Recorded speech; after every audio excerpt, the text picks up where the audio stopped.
एक बार कालू कौवे को बहुत जोरों की भूख लगी, लेकिन उसे खाने के लिए कुछ नहीं मिल रहा था।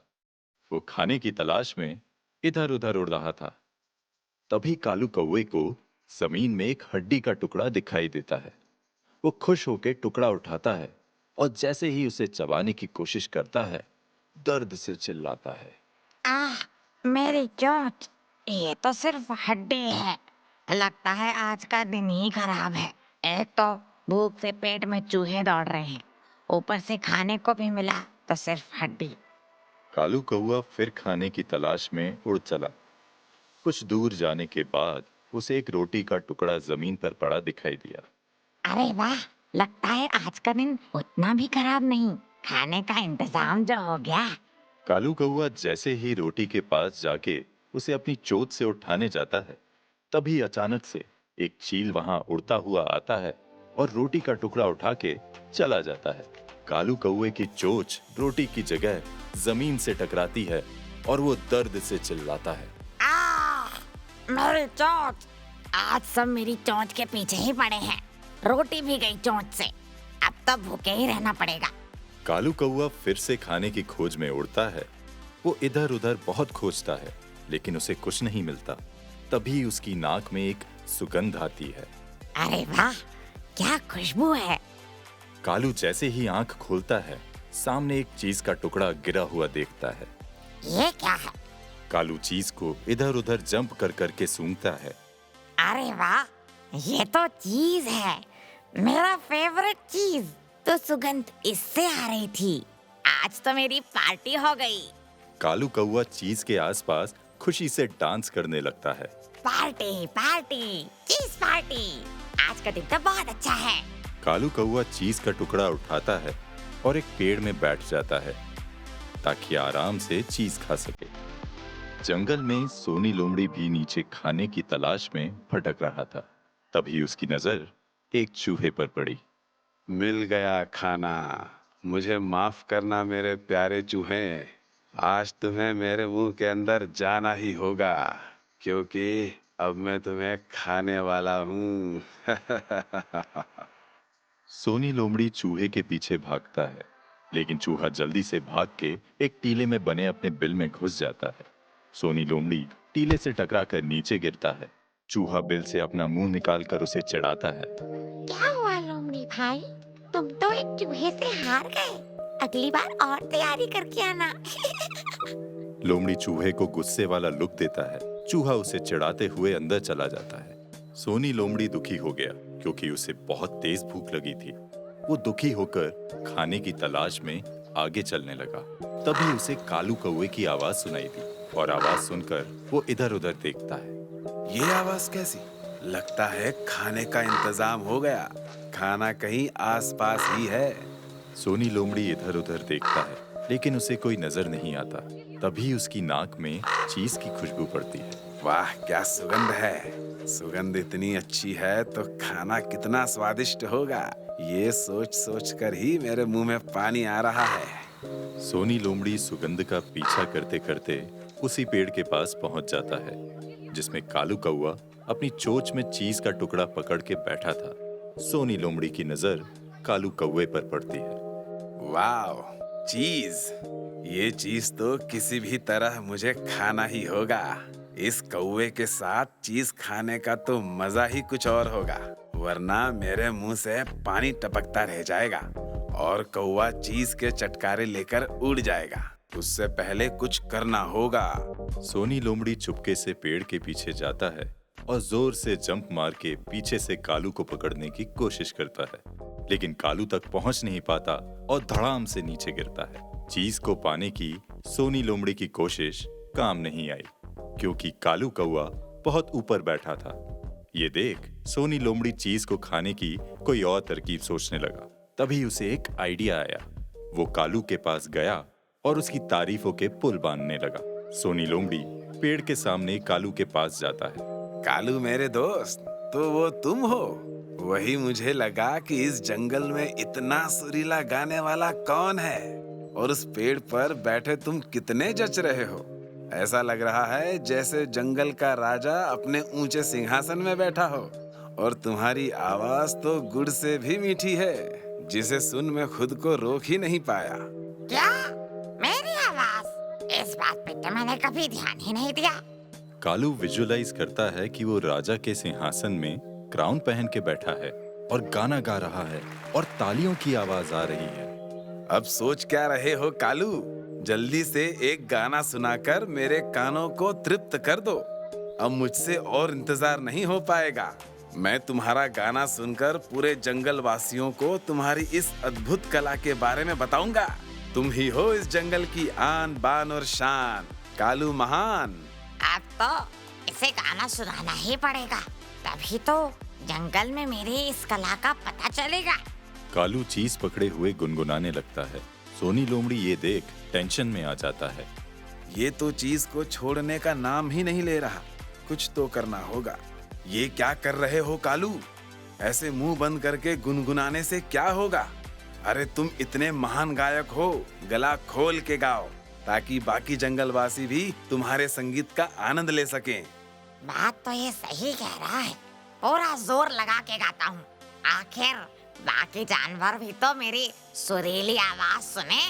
और जैसे ही कालू ने गाना गाने के लिए अपना मुंह खोला, उसके मुंह से चीज का टुकड़ा नीचे गिर गया, जिसे सोनी लोमड़ी ने उठाया और वहां से भाग गया।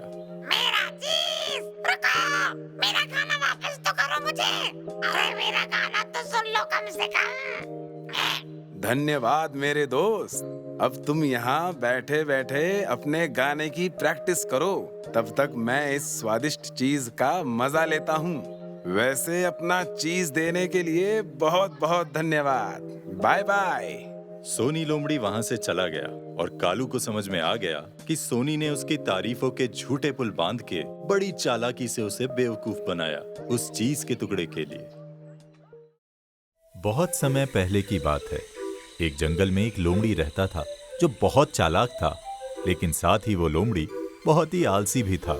वो इतना आलसी था कि अपना पेट भरने के लिए खुद से खाना तलाश करने में भी आलस करता था, इसलिए वो हमेशा भूखे पेट ही रह जाता था। लगता है आज भी मुझे कोई खाना नहीं खिलाने वाला।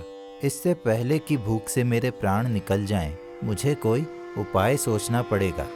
लोमड़ी खाना जुगाड़ करने के तरीके सोच रहा था। तभी उसकी नजर पेड़ के नीचे बिल में पड़ी। उसने देखा कि उस बिल से बहुत सारे चूहे निकल के कहीं जा रहे हैं। उन सब चूहों में एक चूहा बहुत ही मोटा और तगड़ा था। वाह, इतने सारे चूहे एक जगह! अगर ये चूहे मुझे खाने के लिए मिल जाएं, तो मजा आ जाएगा। पर इन्हें पकड़ने के लिए मुझे बहुत मेहनत करनी पड़ेगी। मुझे कोई और तरकीब निकालनी पड़ेगी जिससे ये चूहे खुद ही मेरे पास भोजन बनने के लिए आ जाएं।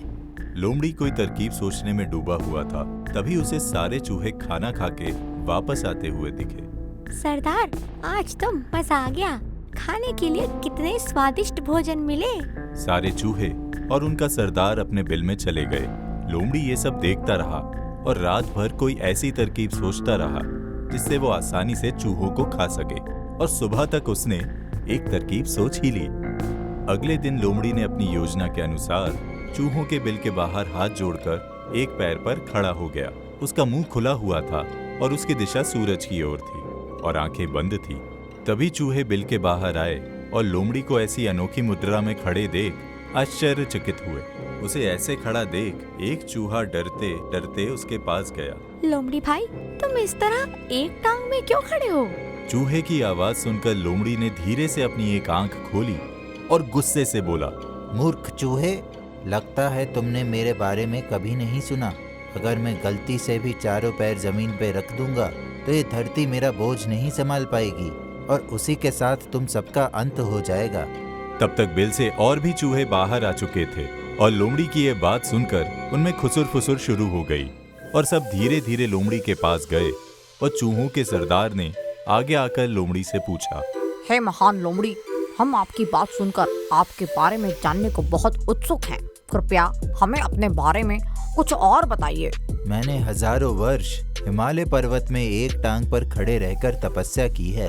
भगवान ने प्रकट होकर मुझसे कहा कि मेरी तपस्या से मेरा भार इतना अधिक हो गया है कि अगर मैं अपने चारों पैर धरती पे रख दूं, धरती गिरने लगेगी और ब्रह्मांड को फोड़कर दूसरी ओर निकल जाएगी। लोमड़ी की बातें सुनकर सारे चूहे उससे प्रभावित हो गए और उसके सामने हाथ जोड़कर खड़े हो गए। लोमड़ी अपनी झूठी कहानी चूहों को सुनाता रहा। तब से देवताओं ने कहा कि धरती मेरी कृपा पर ही टिकी रहेगी, और उसी समय से मैं अपनी एक टांग पर खड़ा हूँ, क्योंकि मैं नहीं चाहता कि मेरे कारण अन्य किसी जीव जंतुओं को कष्ट हो। और अगर मैंने अपने चारों पैर धरती पर रख दिए तो अनर्थ हो जाएगा, प्रलय आ जाएगा, सब खत्म हो जाएगा, तुम सब भी। हे महान लोमड़ी, आप दिन रात एक पैर पर खड़े रहते हैं, फिर भोजन कैसे और कब करते हैं? मेरा भोजन केवल हवा है, मैं बस हवा खाकर ही जिंदा रहता हूँ। देवताओं के आशीर्वाद से मुझे खाना खाने की जरूरत कभी नहीं पड़ती।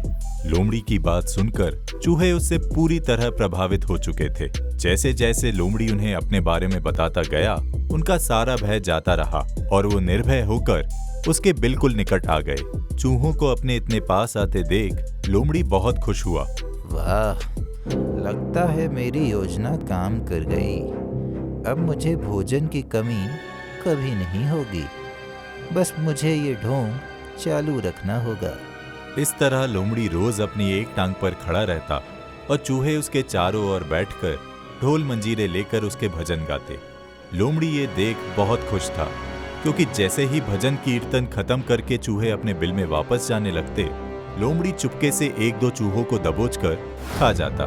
वो मजे से दबोचे हुए चूहों को खाकर रात भर आराम करता था और फिर सुबह होते ही चूहों के बिल के पास जाकर एक टांग पर खड़ा हो जाता था। वाह, बिना परिश्रम का खाना कितना स्वादिष्ट लगता है। धीरे धीरे चूहों की संख्या कम होने लगी। ये अचानक से हमारे चूहों की संख्या कम कैसे होने लगी? जरूर कोई गड़बड़ है। इससे पहले कि सारे चूहे गायब हो जाएं, मुझे इसका पता लगाना ही होगा। हे महातपस्वी लोमड़ी, मेरी टोली के चूहों की संख्या दिन ब दिन कम होते जा रही है। ऐसा क्यों हो रहा है? चालाक लोमड़ी सरदार चूहे की बात सुनकर समझ गया कि अब उसका नाटक पकड़ा जा सकता है, क्योंकि सरदार चूहे को शक हो गया था। इसलिए उसने एक और ढोंग किया और अपना हाथ आशीर्वाद की मुद्रा में उठाते हुए सरदार चूहे से एक और झूठ बोला।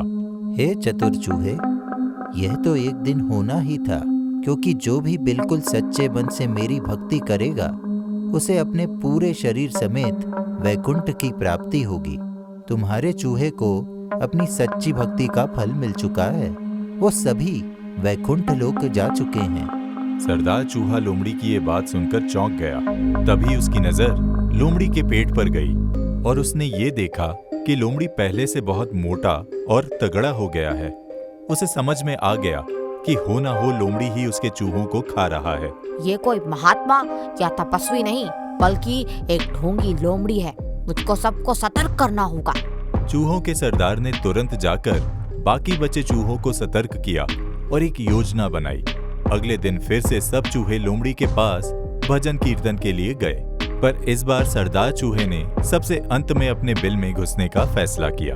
भजन कीर्तन समाप्त होने के बाद सारे चूहे बिल में घुसने लगे। चूहों का सरदार आज सतर्क होकर सबसे पीछे था और जैसे ही लोमड़ी ने उसे दबोचना चाहा, सरदार चूहा उछलकर उसके पंजे से बच गया और उछलकर लोमड़ी की गर्दन में चढ़ गया और उसे काटने लगा। लोमड़ी दर्द से तिलमिला उठा। बचाओ, छोड़ो मुझे। सरदार चूहे के हमला करते ही बाकी चूहे भी आकर लोमड़ी पर हमला करने लगे और उसे जगह जगह से काटने लगे। लोमड़ी ने बहुत कोशिश की, लेकिन इतने सारे चूहों के हमले से वो बच नहीं पाया और धीरे धीरे दम तोड़ दिया। चूहे ये देखकर बहुत खुश हुए। इस तरह सारे चूहों ने मिलकर ढोंगी लोमड़ी से अपना बदला लिया।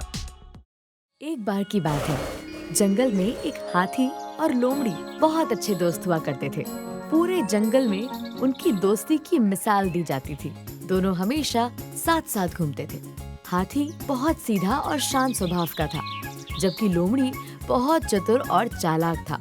वो तो घूमने भी हाथी के ऊपर ही बैठकर जाता था। एक दिन हाथी और लोमड़ी दोनों जंगल में घूम रहे थे और दोनों को भूख लगी थी। तभी लोमड़ी की नजर एक आम के पेड़ पर पड़ी, जिसमें एक आम लगा था। लोमड़ी ने आम खाने का एक तरीका सोचा और हाथी से बोला, अगर तुम मुझे अपनी सूंड में उठा लो तो मैं जाकर आम को आराम से तोड़ सकता हूँ। वाह दोस्त, तुम तो सच में बहुत बुद्धिमान हो। हाथी ने लोमड़ी को अपनी सूंड में उठा लिया और इस तरह लोमड़ी आम तक पहुंच गया। लेकिन उसके दिमाग में कुछ और ही चल रहा था। लोमड़ी ने आम तक पहुंचते ही झट से आम को तोड़ा और उसे खा गया और हाथी से कहा, हाथी भाई, लगता है पेड़ में एक ही आम था और वो तो मैं ये सोचकर खा गया कि खुद एक आम खाने के बाद पेड़ के सारे आम तुम्हारे लिए तोड़ लाऊंगा, पर और कोई आम दिख ही नहीं रहा। अब क्या करूं, समझ में नहीं आ रहा। कोई बात नहीं लोमड़ी भाई, तुम खाओ या मैं, बात तो एक ही है। आखिर तुम मेरे सबसे अच्छे दोस्त हो। वो तो है, हमारी दोस्ती के चर्चे तो पूरे जंगल में हैं। इस तरह लोमड़ी ने अपनी चतुराई भरी बातों से हाथी को बहला दिया और दोनों आगे की ओर बढ़ चले। और कुछ दूर चलते ही कुछ ऐसा हुआ जिसकी उन्होंने कल्पना भी नहीं की थी। उनके सामने एक खतरनाक शेर आ गया जो कई दिनों से भूखा लग रहा था। वाह, हाथी और लोमड़ी, बड़े दिनों के बाद आज पेट भर के खाना मिलेगा। अब तुम दोनों को मुझसे कोई नहीं बचा सकता। तुम दोनों को खाकर अब मैं अपना पेट भरूंगा। लोमड़ी और हाथी ने मिलकर शेर को बहुत समझाने की कोशिश की कि वो उन्हें ना खाए, पर शेर ने उनकी एक न सुनी। तभी लोमड़ी को पास की जमीन में एक बड़ा सा गड्ढा दिखाई दिया और उसको एक तरकीब सूझी और उसने खुद को बचाने के लिए एक नाटक किया। ठीक है शेर भाई, लेकिन इससे पहले कि तुम हमें खाओ, मुझे तुमसे अकेले में कुछ बात करनी है। कैसी बात? वैसे भी मरने वाले की आखिरी इच्छा पूरी करना सबका धर्म होता है। आखिरी इच्छा, जल्दी बोलो। यहाँ नहीं, अकेले में। शेर को अपने साथ उस गड्ढे के सामने ले गया ताकि उसकी योजना काम कर सके और वो किसी तरह अपनी जान बचा ले। शेर भाई, मुझे देखो, छोटा सा लोमड़ी हूँ, मुझे खाकर तो तुम्हारा पेट भी नहीं भरेगा।